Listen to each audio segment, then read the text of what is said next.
Olá, pessoal. Estou de volta para falarmos de um dos temas mais importantes e mais críticos na condução de uma revisão sistemática e de uma meta-análise pré-clínica, que é a extração de dados. Aqui nesse vídeo eu vou mostrar para vocês como eu faço uma planilha de extração de dados e vocês vão acompanhar essa aula com base na parte teórica que vocês já passaram sobre como, porquê, quais são os métodos e quais são os cuidados na extração de dados. Mas entendam que cada pesquisador, cada pessoa com experiência em revisão sistemática faz a extração de dados de um jeito diferente. Então, existe muito de opinião e de método pessoal nisso. Existem vários softwares que podem nos auxiliar na extração de dados, existem vários métodos e cuidados. Então, entendam que o que eu vou passar para vocês aqui é o modo como eu prefiro fazer minha extração de dados. Mas a gente vai ter vídeos por outras pessoas, outros pesquisadores, que fazem de modos diferentes. O bom é que vocês tenham a dimensão das várias possibilidades de extrair dados que nós temos, para que vocês possam escolher o que vocês acham melhor.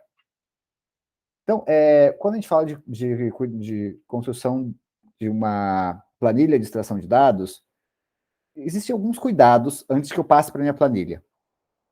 A primeira delas, tenha um protocolo bem definido, porque as informações que vocês vão colocar numa planilha de extração de dados, elas devem ser pré-definidas, elas não devem ser escolhidas ao acaso na hora que a planilha é feita, elas devem vir com base no que o protocolo da pesquisa determina.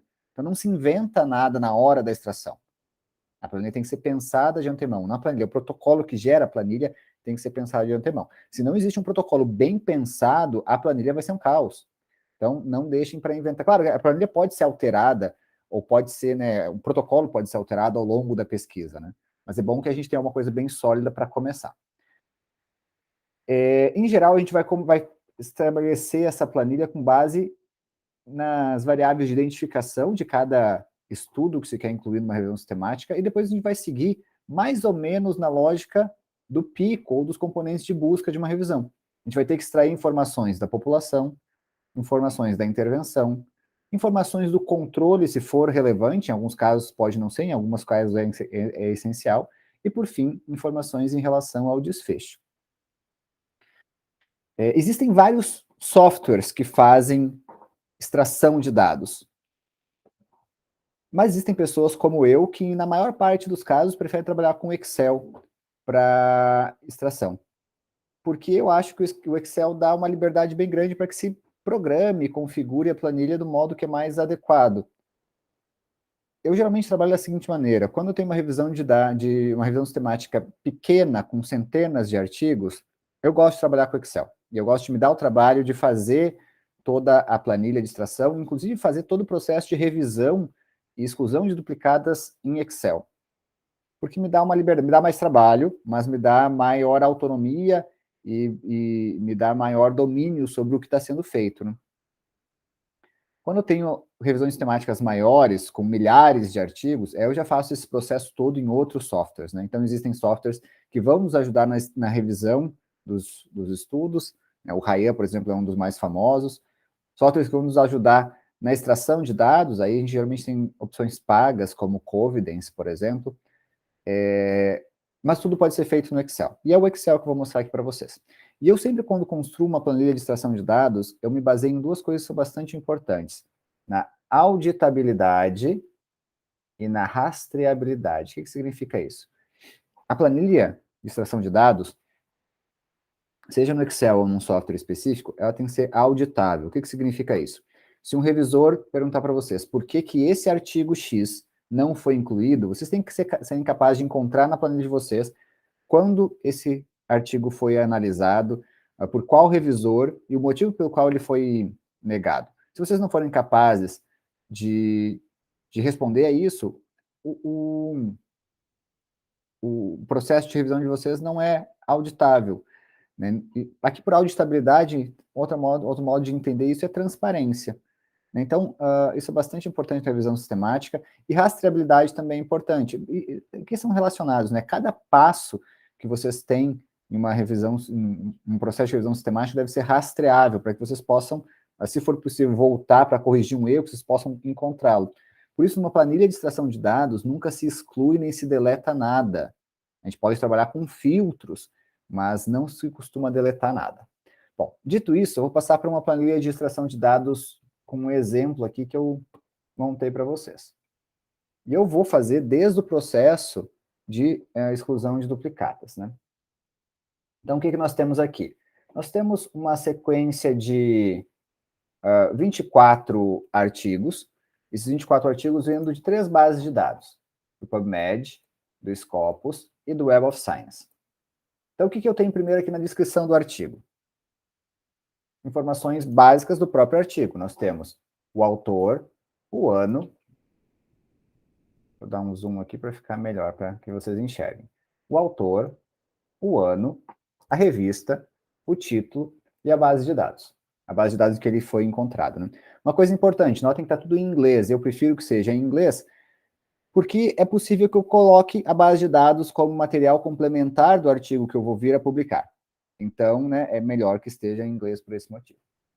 Primeira coisa que eu faço, bom, entendo que aqui a gente está num passo em que eu exportei os resultados de busca das 3 bases de dados e consegui importá-los todos para um mesmo arquivo em Excel. A primeira coisa que eu vou fazer é dar um ID para cada artigo.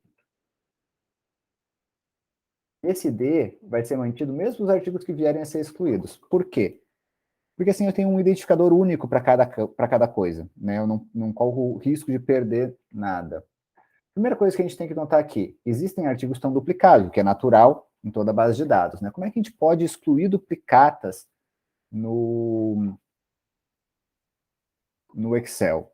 Não tem uma fórmula muito simples e fácil para isso nas revisões sistemáticas, porque até existe como encontrar duplicatas no Excel, mas isso tem que ser um pouco manual, e quando a gente pega artigos de 2 bases de dados diferentes, às vezes o mesmo artigo está escrito de modo diferente por diferenças em acentuação, no nome da revista, né, se é o nome completo ou abreviado,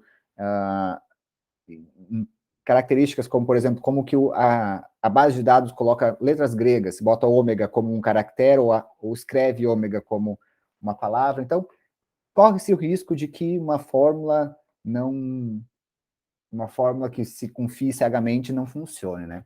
Uma ideia que a gente pode fazer é colocar filtro em tudo, aí vocês podem ranquear em ordem alfabética pelos autores e conferirem quando existem 2 autores similares, com o mesmo título, vocês veem se é o mesmo título. Ou vocês podem fazer uma fórmula, por exemplo, lembrando que está aqui em ordem alfabética, né? Então, se um determinado nome de artigo é igual ao nome de artigo que o precede, ele não é um artigo único. Caso contrário, deixe em branco, porque isso aqui pode ser testado em outra fórmula depois. E aí, expandam essa fórmula para toda a lista. Notem, eu vou usar bastante fórmula aqui, então trabalhar com Excel, né, exige conhecimento de fórmulas do Excel, de como trabalha no Excel, né? Quem não está confortável com isso, pode usar os softwares que são mais fáceis. O Ryan e o Covidence, por exemplo, são uma dupla que funciona bem. Ou até mesmo só o Covidence, desde o começo, também pode servir muito bem. Então, notem aqui, eu consegui extrair alguns artigos que eram duplicados. Aqui o artigo do CANS, e de fato é duplicado, um do PubMed ou dos Scopus. O artigo do Cobain, duplicado. Esse artigo do Darius, duplicado. Do Dickinson e do Halford. Então, a gente pode simplesmente não excluir, mas filtrar os artigos duplicados. Agora eu tenho uma lista de artigos não duplicados. Claro, depois eu poderia testar a mesma coisa pelo nome da revista, fazer uma fórmula que comparasse as coisas pelo nome da revista. Eu posso combinar 2 termos, nome da revista, artigo e ano. Tá? Mas aqui serve só como um exemplo. Então, aqui eu assumo que todo o resto são artigos únicos, né? Ou artigo por únicos, entendam, não duplicados. Eu vou voltar aqui para a minha lista de ID do menor para o maior, mas vejam, agora eu já estou pulando alguns artigos. Mas eu nunca excluí eles. Eles continuam aqui caso eu queira encontrá-los.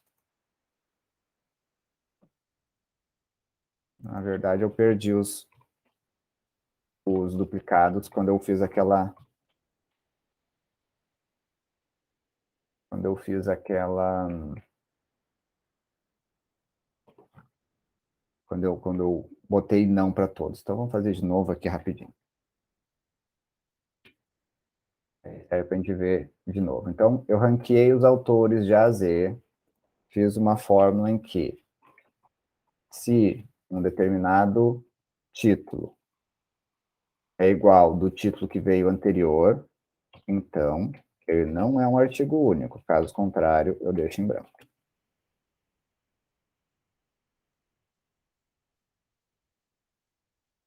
Aqui está fácil. Aí eu expando a fórmula para tudo, encontrei esses artigos únicos, né? O erro que eu fiz foi que não classificar de A a Z isso aqui.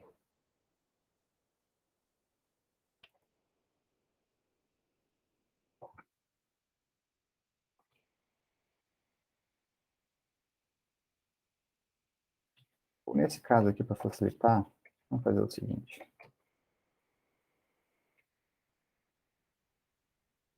Vamos dizer que o que não está duplicado é um artigo único, ou né, não duplicado. Pronto. Então, aqui a gente conseguiu separar os duplicados dos não duplicados. Eu vou filtrar apenas pelos artigos que eu chamo de únicos. Vou retomar aqui os autores por ordem, a ordem de ID. Então, aqui eu tinha antes 24 artigos, excluindo as duplicatas, eu já tenho 19. O que eu faço depois?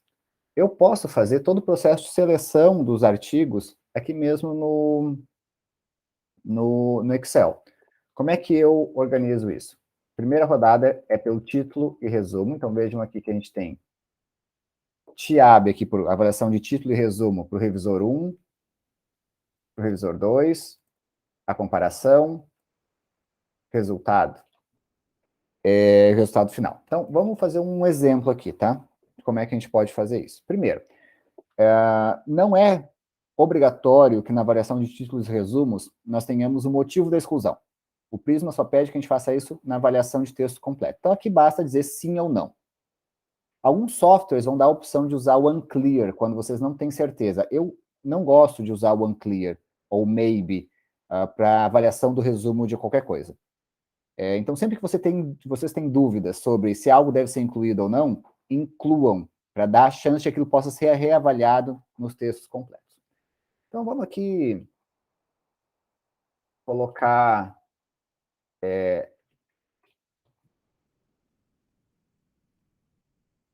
Vou colocar aqui alguns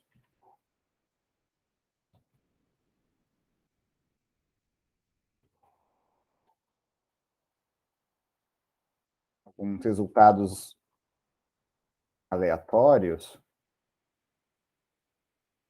só para que a gente possa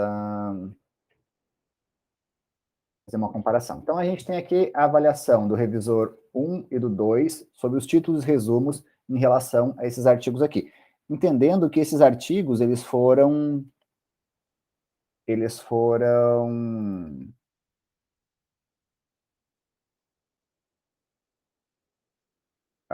analisados de acordo com os critérios de inclusão e exclusão que foram aplicados, né, lá desde o protocolo, né?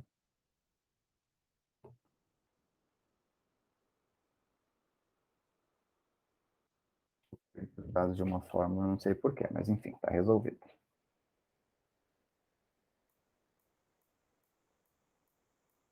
Muito bem. Como é que a gente compara? Com outra fórmula. Igual. Se a avaliação de um revisor é igual à do outro revisor, então retorna a avaliação de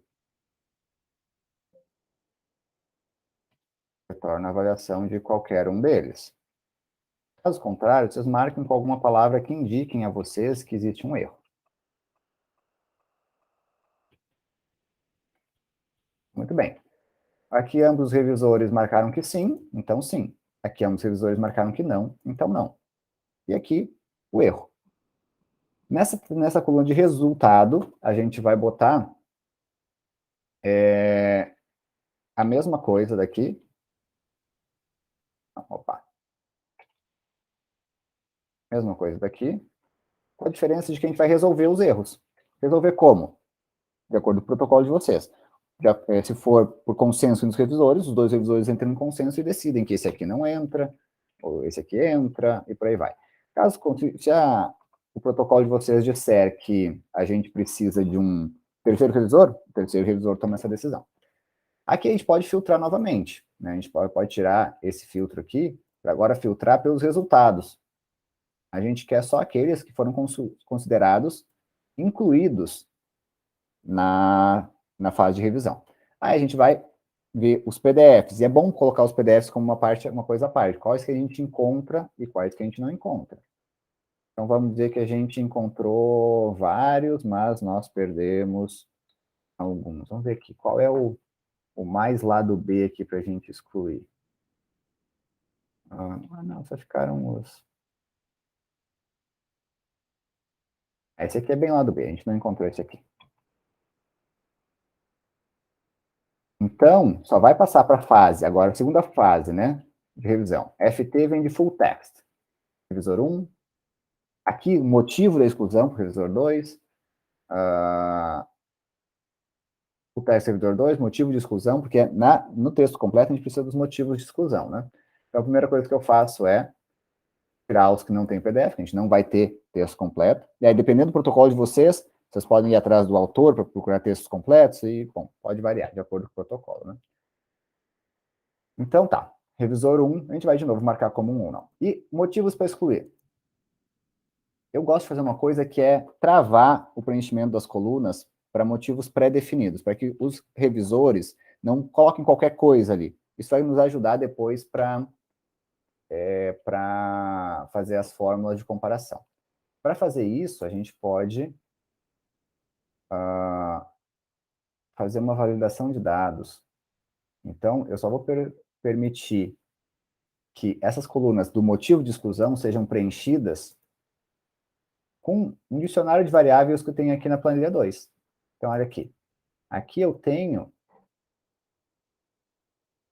todas as variáveis pré-definidas para o dicionário de opções para as variáveis que são preenchidas com coisas pré-definidas, né? Aqui, nesse caso, os motivos de exclusão. Então, vejam que a partir de agora, as colunas de motivo de exclusão só podem ser preenchidas com as opções que eu pré-determinei lá. Então, que nesse caso eram ser um artigo teórico, ter a população incorreta, ter a intervenção incorreta, ter o desfecho incorreto, dados faltantes que sejam, né, importantes, ou outro motivo. Então, vamos fazer novamente um preenchimento arbitrário aqui.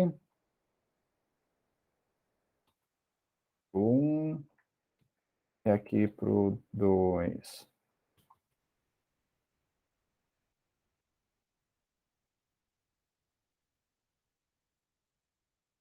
Notem que eu só preciso dizer o motivo da exclusão quando eu indico que o artigo foi excluído. Se ele não for excluído, não preciso, né, não se aplica o motivo de exclusão. Então, vamos botar também aqui motivos arbitrários para os artigos que cada um dos revisores resolveu excluir.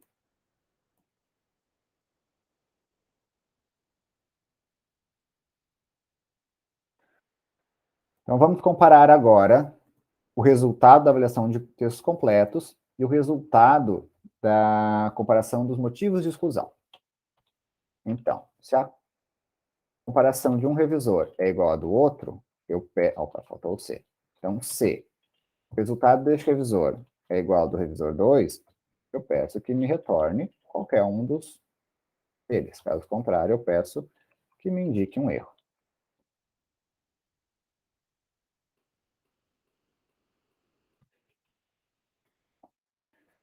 E comparação. Então, C. Aqui a gente pode fazer uma fórmula melhor. Se estiver em branco, porque tem muitos motivos aqui, né, que são colocados em branco, vou dar um zoom aqui para ficar melhor para vocês, que a gente já tem dado demais aqui.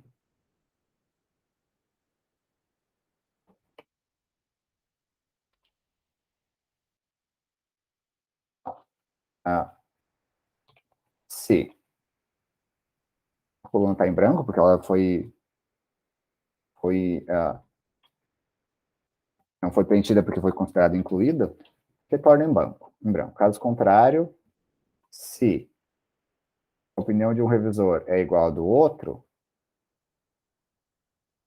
retorna a opção qualquer um dos revisores disse. Caso contrário,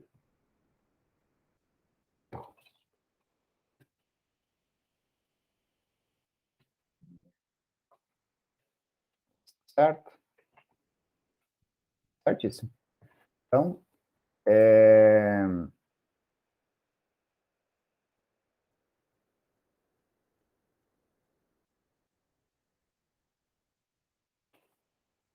aqui seria o resultado final, tá? Não era reason, mas era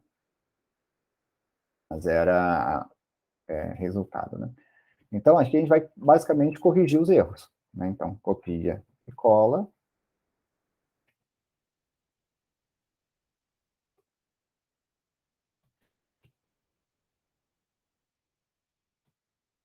Tudo que é erro, a gente resolve. Então, esse aqui está excluído. Eu estou inventando valores arbitrários, né? Tudo excluído.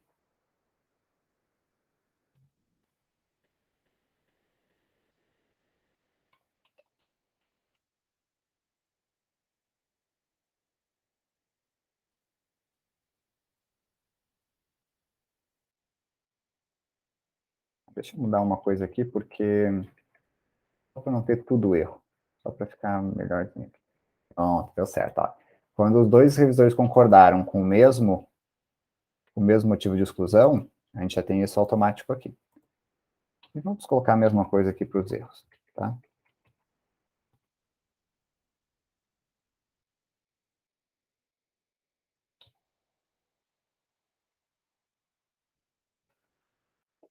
Muito bem. Então, nós já temos a lista final dos artigos que foram considerados incluídos. Filtrem de novo. Ó, estamos só com 6 artigos agora. Se vocês quiserem controlar pedido de variáveis faltantes para os autores, eu geralmente tenho alguma coisa específica para isso na minha planilha. Então, missing, sim ou não. Vamos dizer que tem um missing aqui para o último artigo. Então, eu posso botar qual é o contato do cara, qual é esse autor aqui, vamos ver aqui. É o Cotipelto. Deixa eu congelar aqui. Essa opção de congelar me permite rolar à direita sem perder qual autor que a gente está falando. Então, tá. Esse Cotipelto aqui, a gente bota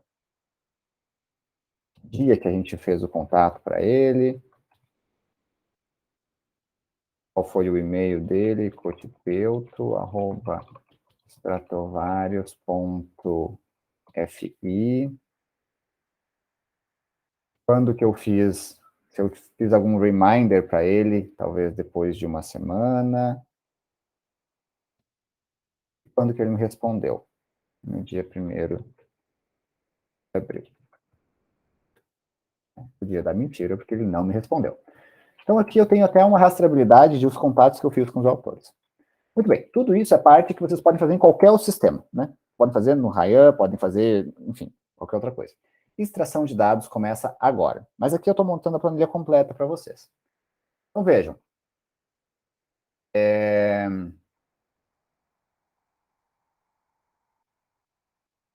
O que a gente começa extraindo aqui? S. E lembrem, agora isso aqui depende qual é o tipo de revisão de vocês. Eu estou montando uma planilha aqui em que a gente está avaliando o efeito da privação de sono, que é a minha área de pesquisa, né, sobre alguma variável relacionada ao sistema dopaminérgico, tá? Expressão de alguma enzima de síntese da dopamina, enfim. A gente decide lá mais adiante. Mas então, modelos animais de privação de sono e seus efeitos no sistema dopaminérgico. Então, aqui vocês montaram as espécies, e a espécie depende, né, do que o protocolo de vocês admite, mas pode ser mais, pet, red, red, mais, e aqui tem um em Drosophila. Strain para linhagem, né? Pode ser então suíço, Worcester, Worcester,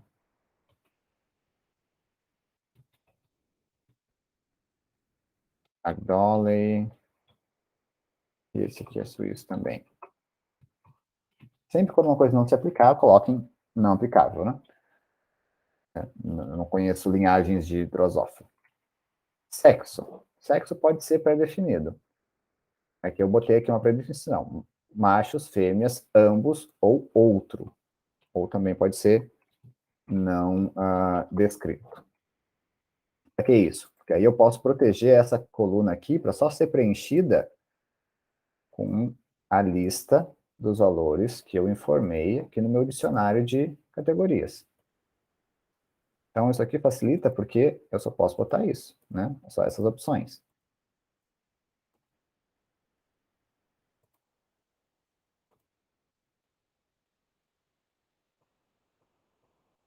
Aqui, em idade, também depende do protocolo de vocês, tá? Porque vocês podem preencher com a idade em que o animal iniciou o protocolo, que a idade foi medido o desfecho, com a faixa de idade dos animais, por exemplo, animais jovens, adolescentes, adultos ou idosos, depende do protocolo de vocês. Eu geralmente coloco a idade que o animal entrou no procedimento, né? Em semanas, que é o mais comum. E aí vocês convertem semanas para meses, dias para semanas, como for adequado para vocês, né? Então, 7 semanas, 7, 8, 7, aqui com idosos e sei lá que idade que se coloca a drosófila. Então, são drosófilas jovens. Um errinho, porque o melhor seria que essa borda tivesse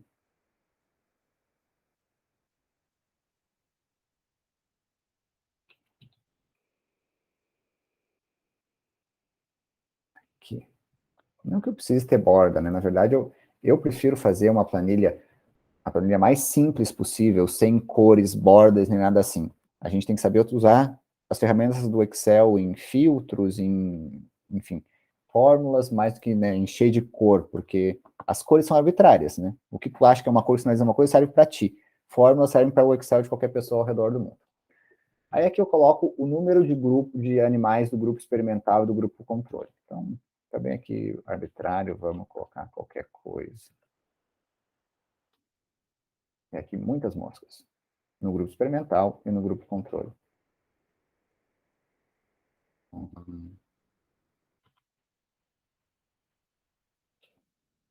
Estranho, né? Muito mais controle do que experimental.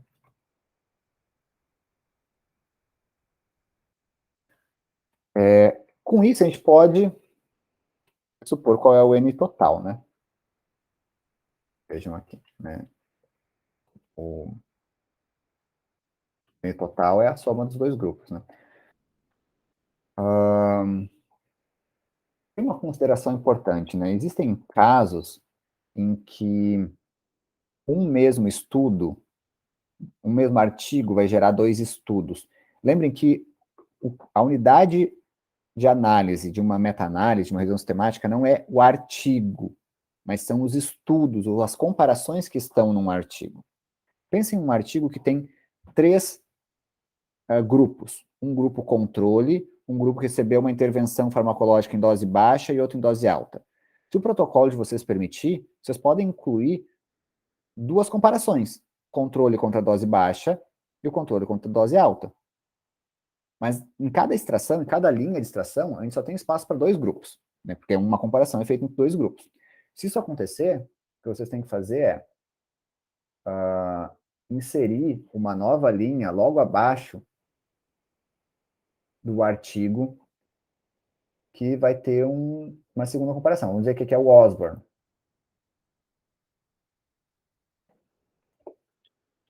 Eu tirei o filtro só para poder colocar a linha no lugar correto. Vamos colocar os filtros de volta. E aí, filtrar por aqueles que foram considerados elegíveis nos textos completos.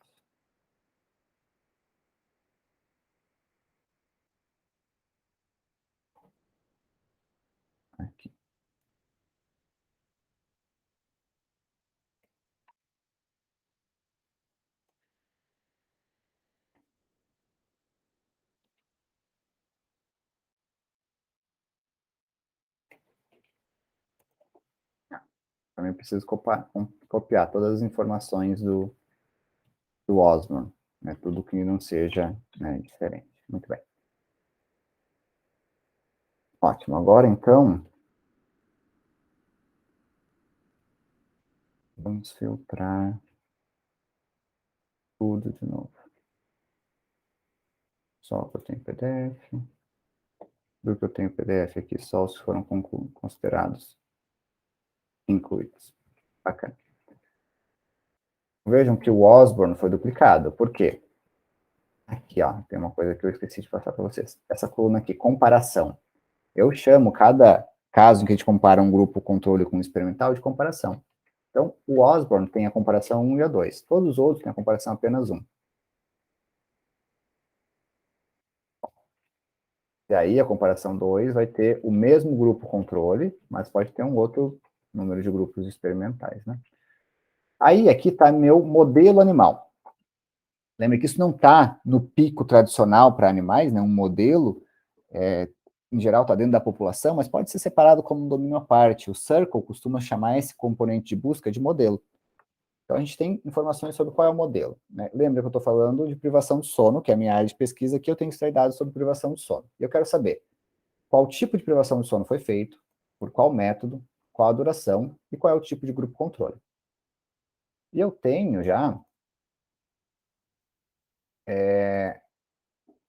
já tenho aqui alguns dados pré-definidos, né, de tipos de privação de sono.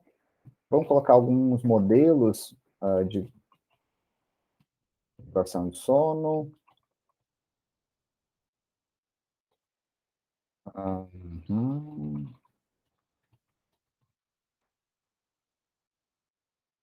Mais treadmill, rotating disc e other. E vamos colocar também tipo de controle, pode ser controle na gaiola moradia, pode ser grid over the water, pode ser larger platform.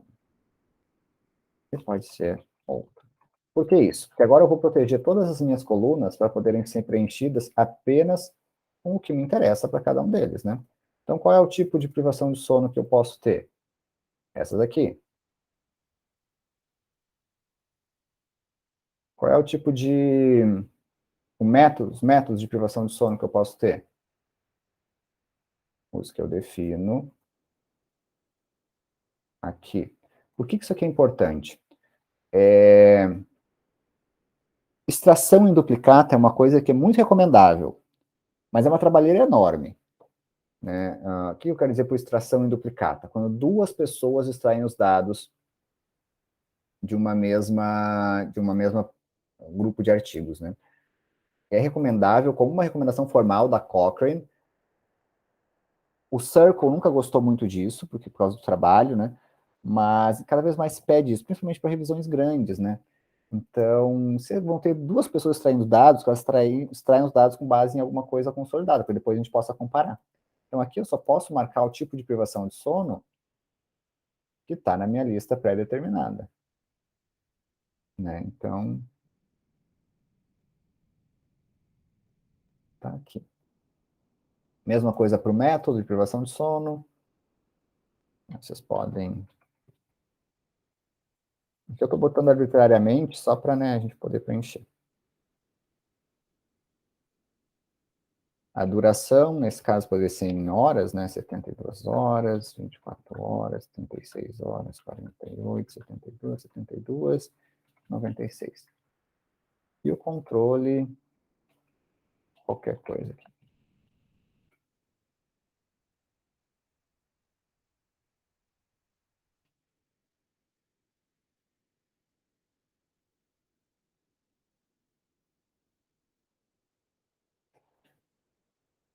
Aí, para variáveis de desfecho agora, tem duas coisas que a gente precisa extrair sobre o desfecho. Aqui a gente está chegando no final da nossa planilha de extração.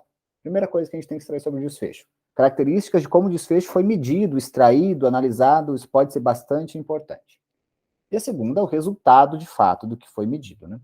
Então, em relação aqui ao que foi medido no desfecho, nós temos, por exemplo, o tempo em que o desfecho foi medido depois da intervenção. Quanto tempo foi decorrido desde do final da intervenção, da privação de sono, até a medida do desfecho? Pode ser, em horas, 0 horas, 12 horas, 24 horas. Qual foi o método de medida? Sei lá, pode ser HPLC, pode ser optogenética, pode ser imunohistoquímica, enfim.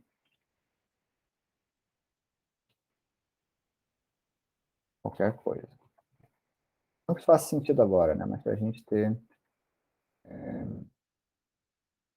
essa coluna método aqui está até meio redundante, vamos tirar ela aqui. Área do cérebro que foi medido, se for relevante para o método de vocês, né? Então, pode ser aqui hipocampo, estriado, amígdala, hipocampo. E se um estudo, por exemplo, nesse caso, tiver avaliado qualquer coisa que eu estou avaliando aqui em 2 áreas diferentes, e eu quiser extrair as duas, sem problema. Façam aqui como a gente fez para o Osborne. Criem uma linha nova e criem uma nova comparação. Por exemplo, aqui, ó. Aqui a gente está tratando o Osborne, né? Então, vamos dizer que foi tudo igual, também para a optogenética, mas um grupo ele avaliou o estriado, outro grupo ele avaliou a amígdala. Depois, se vocês quiserem filtrar, por exemplo, só os dados do hipocampo, basta que vocês usem o filtro e selecionem só o hipocampo. Aí vocês vão conseguir, né, extrair só os dados do hipocampo para fazer uma meta-análise específica dessa região. Então, trabalhar com os filtros é importante. E unidade aqui pode ser em unidades internacionais, pode ser em miligrama por decilitro, pode ser em contagem de célula, enfim, qualquer que seja a unidade de medida que vocês acharem interessante. E, por fim, aqui, o desfecho que a gente quer medir, né? Aqui a gente está tratando de, sei lá, qualquer coisa relacionada à dopamina. Contagem de neurônios dopaminérgicos, número de células marcadas, quantidade de expressão de alguma enzima de síntese da dopamina, quantidade de dopamina em um macerado ali de tecido cerebral, enfim, tá? Não se atenham, pensam que é alguma coisa da dopamina, tá? O que a gente tem que extrair sempre de cada desfecho? Separem o grupo controle e o grupo experimental, e para cada um deles tem que ter colunas para o tamanho da amostra, quantos animais... E aqui é diferente do tamanho da amostra do início do artigo, porque aqui que a gente controla uma coisa bem importante, que é o viés de atrito. Para esse desfecho aqui, todos os animais que foram incluídos foram analisados? E se não foram todos, se alguns foram excluídos? Está claro o motivo por que eles foram excluídos? Isso é interessante saber. Então, a gente vai botar aqui o N, vou preencher arbitrariamente de novo, e o N do grupo experimental, né? Quantos animais foram colocados. Aí nós temos a média, aí vocês coloquem um valor na unidade de medida que faz sentido para vocês.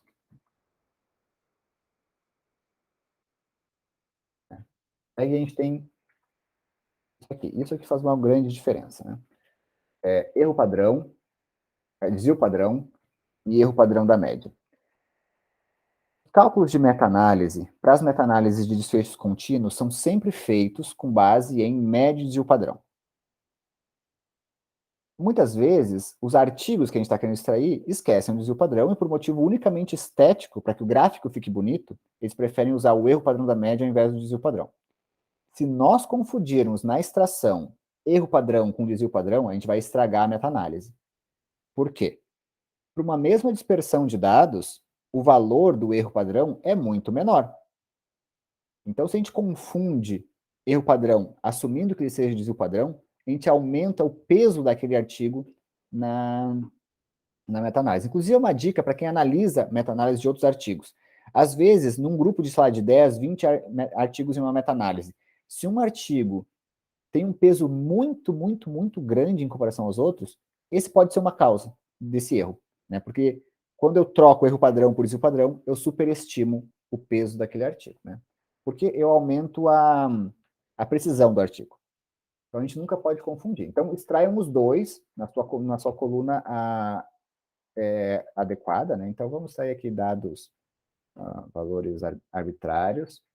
40, 20, vamos supor que 2 artigos aqui colocaram erro padrão da média. E aqui vamos copiar a mesma coisa, só para...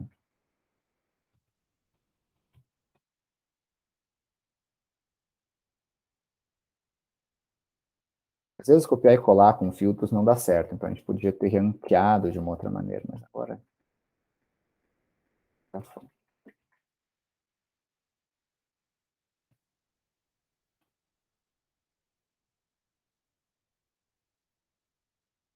Como é que eu calculo desvio padrão com base no erro padrão da média? É bem simples, basta multiplicar o erro padrão pela raiz do tamanho da amostra. Então, notem como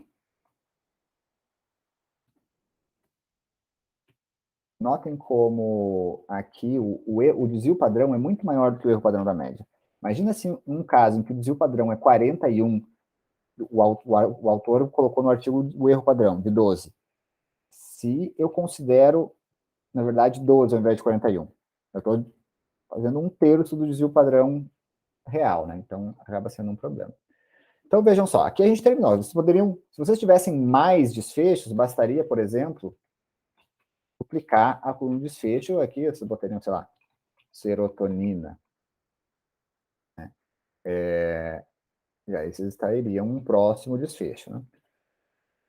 É importante trabalhar com os filtros, porque, por exemplo, se eu quiser fazer uma meta-análise só dos dados de hipocampo, como eu falei para vocês, basta que eu filtre com hipocampo e eu já tenho todos os dados filtrados para aquele caso. Se eu quero só os artigos que são posteriores a 90, eu posso ranquear aqui ano do menor ao maior e tirar aqui tudo que é anterior a 90. Pronto, já tenho de novo separado os dados que eu quero. Então, trabalhar com os filtros funciona bastante também, tá? E aqui vejam que, por mais que eu tenha terminado aqui o meu estudo com 7 comparações, eu não perdi nada. E sempre que eu quiser buscar o que foi feito desde o começo, eu continuo tendo tudo aqui. Esse aqui é um modelo de planilha de extração de dados, é um modelo que, mais ou menos, o que eu costumo fazer. Se vocês, né, claro, depois que a gente termina a extração, ou quando a gente está fazendo a extração, todas essas informações de seleção, elas podem ser ocultadas, porque elas não são mais tão importantes assim, né? Então, a gente pode ocultá-las, mas para a planilha não ficar tão grande, porque a planilha fica grande no final das contas, né? Então, ocultei tudo, posso ocultar dados de missing, mas enfim, a planilha acaba ficando grande sim, tá? Mas é um jeito de ter todas as informações sempre à mão. Muito bom, pessoal. Esse é o modo como eu faço minha planilha de extração de dados. Eu espero que vocês tenham entendido o que foi feito aqui. Mas não deixem de ver os outros vídeos e buscar por vocês outras maneiras de extrair dados, porque cada pessoa se adapta com um modelo diferente, tá certo? Muito obrigado a todos e até o próximo vídeo.